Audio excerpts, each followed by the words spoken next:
Thanks for watching this portion of Garage Logic today on our YouTube channel, and hit the subscribe button if you wouldn't mind. And also thanks to our friends at Everest Men's Health for sponsoring this. Go to everestmenshealth.com today to see if they can help you with better energy and better health. And catch the Garage Logic podcast wherever you listen to your favorite podcasts. I've watched 2 of the 3 episodes of the Beatles documentary done by Peter Jackson. It's called Get Back, and I can't recommend it highly enough. Really? Yeah. It's just... Is it one of those... if you're my age and you grew up with the Beatles, you have to see it. Sure. Is it more of what I witnessed? I think somebody posted a video on Twitter. It was 2 minutes of McCartney playing his Beatle bass, but he was playing chords. Right. And it was he was creating Get Back, and at first you couldn't really hear Get Back at all and what he was doing. By the time he was done strumming, you 2 minutes. Yeah. 2 minutes later, right. I'm hearing Get Back. Right. It was amazing, and then I didn't even hear the rest of the song. But for the rest of the day, I'm walking around going, JoJo was a man who's but they had no lyrics. California grass. No, they didn't come up. Right. JoJo was a man who left his home in Tucson, Arizona, Right. bought some California grass. But bought some California grass came along about 15 practice sessions later. They just kept filling in. He was a Pakistani. He didn't know where he's going and blah, blah. They had no idea. But they kept playing and playing and playing, and then suddenly all the lyrics came together. It's like the different versions of, what's that Replacement song?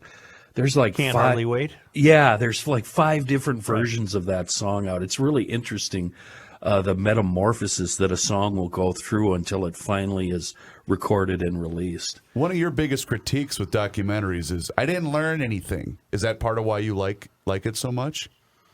I'm learning how incredibly tedious and difficult it was for them to write a song. Wow. Was it difficult? Well, I think Paul, if he was in a room by himself, could write a complete song in about 10 minutes. Yeah. But when he's in the group setting and everyone's weighing in, it's just... I think I said to Kenny off the air, can I say fascinatingly tedious? Does that make sense? Yeah, it does. It's fascinatingly tedious. And I'm surprised they all didn't die of lung cancer by the time they were 30. They're pounding the heaters? Oh, my God. And it's just the way they jam playing other people's stuff, and then the next thing you know, they're into a creation that's just come alive in their heads. It's truly amazing to watch the creative process. It's amazing. That's why I love jam sessions where it's just a bunch of, and you see it a lot with jazz guys where a bunch of guys, cats as they call them, will just sit down and, let the bass player start it out and the drummer picks it up, and then you never know where it's going. I just love that. Ringo can play the piano, and all of the rest of them love to play the drums. Isn't that funny? Really? They're just so talented that it's just incredible. If you're not a diehard Beatles fan, would it still be interesting?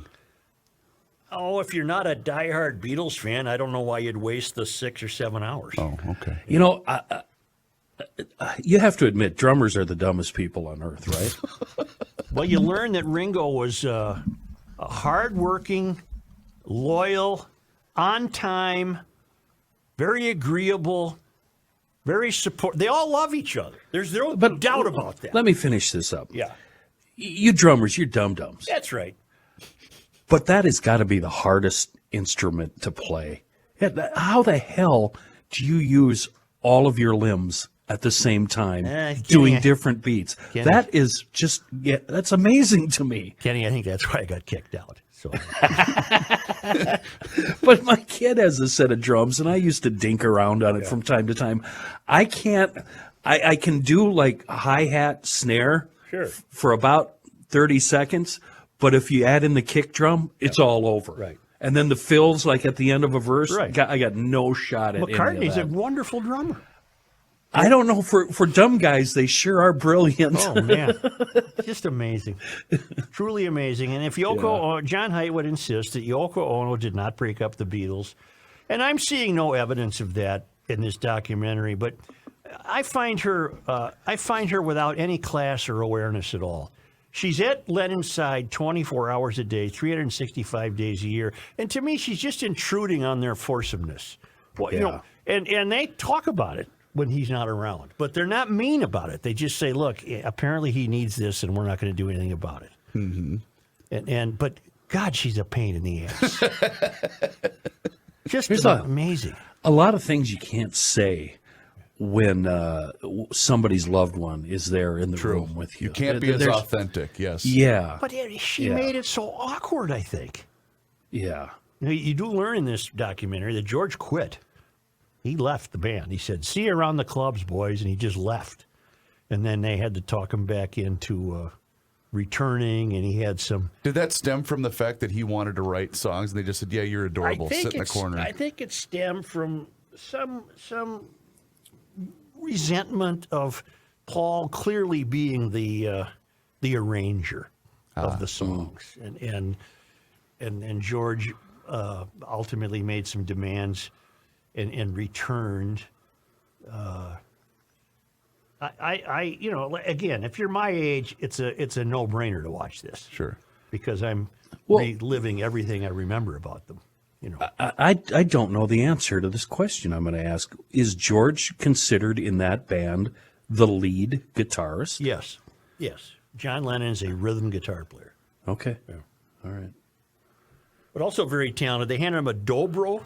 I think that's what they're called. Yeah. Then he put a socket on his finger, and he was playing it in about 5 minutes. Holy cow. Yeah. It lays down horizontally in front of you. Yeah. Then you pluck at it, and he figured that out in about 10 minutes. And then when I was done, he said, I think I did very well.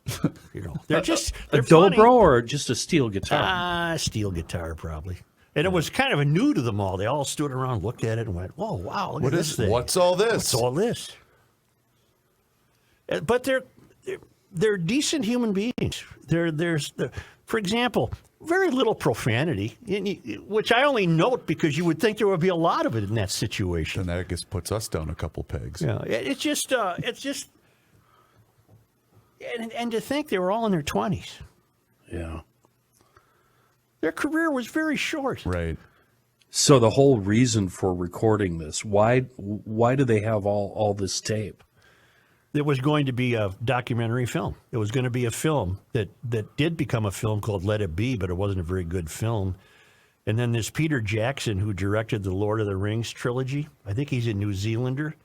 He got wind of the, hundreds of hours of audio and film and started to go through it. And I think he had a hold up, wait a minute, something ain't right here moment. And he said, this needs to be done properly. And he did it properly. And the whole point of it was they were rehearsing an album of songs that they were going to record and then perform live for the first time in 3 years. They hadn't performed live. Well, one of the demands George won was they bleep canned that live concert idea. Why? Because I think George just didn't want to do it. They ended up playing on the roof of the Apple building. Well, you don't want to do the state fair. I don't mind the state fair. I don't want to do the state You're fair. the one that doesn't want to do the state fair. But I show up. Yeah. You mentioned that they had short careers. Collectively, they did. Well, as the band, the Beatles, it was, if you go back to Hamburg, it was 1960. It was the 60s, period. 1960 through 1969. And they had to stop touring. It made no sense to them. No one could hear anybody. And, right. There's one scene that gives you the chills where they're screwing around as they do in the recording studio. That's constantly screwing around. And they start playing rock and roll music to Chuck Berry. And then let me hear some of that rock and roll. Yeah. And the camera cuts to that. That was the first song they played on their 1966 tour.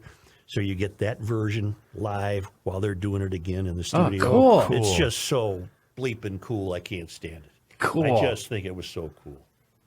Just so cool. And it was on Disney Plus, you said. Yeah, I didn't even know we had that, but apparently we have it for the little people who like to watch cartoons or whatever. I don't know. But we got it, so. Bambi and the like. Bambi. So I sat there Saturday morning for 2 hours and 20 minutes and Sunday morning for 2 hours and 20 minutes. Wow. And I have the third episode left. Are you going to save it? I might save it for a special rainy day. Sure. Yeah.